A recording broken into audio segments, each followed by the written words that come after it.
our topic is on bioresorbable intestinal patches.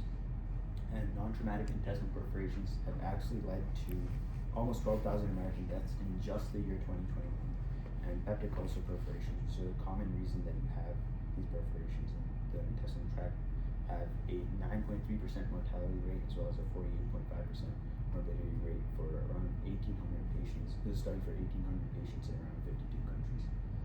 And so our target clients are primarily these patients with peptic ulcer disease, and 5 to 10% of the general population will experience this, as well as patients with infection-related conditions and bowel obstructions, as well as trauma. And another patient population is patients with gastric bypass surgeries, as well as the doctors and the surgeons who perform these procedures. And so, basically, if left untreated, these perforations will lead to sepsis and multi-organ failure and death. And so post-operative complications occur in open surgeries as well as laparoscopic or less invasive surgeries, and the economic burden also exists. You can see here some of the disease cases that will occur and associated mortality rates. And then to tackle this problem, our goal is to design a novel bioresorbable intestinal patch for gastric perforation repair and to address the limitations of current treatment methods. And to do so, we're planning to make a patch, or we're thinking of making a patch that is biodegradable, mechanically matching, that promotes cell growth and to have structural integrity. And aside from these core principles, we've also looked at factors such as irritation, reactivity, and tensile strength. And here is our sketch.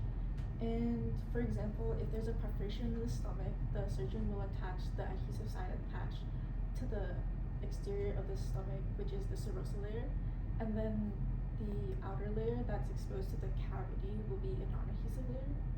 And the goal of the adhesive side is that it's sticky and it's leak-free, and then the non-adhesive side is strong and doesn't have any tears, and that it wouldn't interact with the external face to potentially snack up anything else.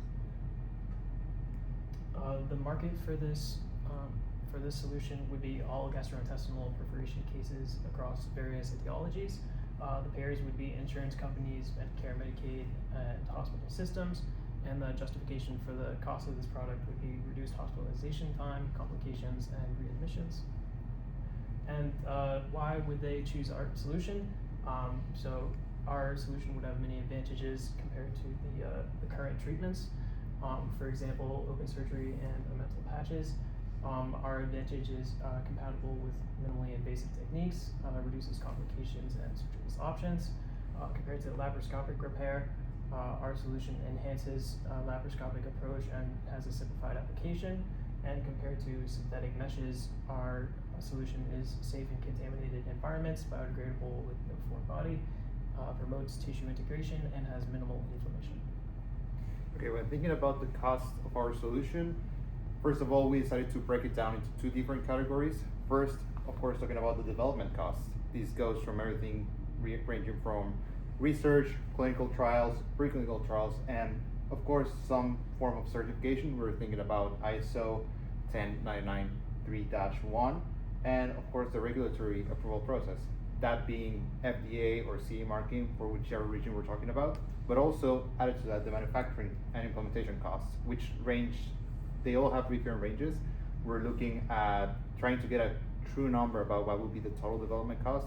That's proven kind of challenging, so we referred to this source, which gave us that it was approximately 94 million from going to the basic sketches to the FDA approval stage.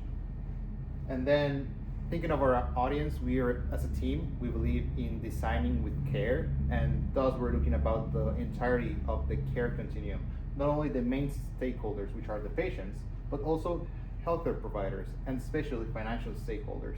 This is the main reason driving decision in both hospitals and probably patients because of the high operating cost of these solutions. So we are thinking about these three different groups, mainly our clients, who are not only the ones who are at stake, their lives, their health, but also they are part of the financial stakeholders. So that's the audience we're looking to address as a whole with our product.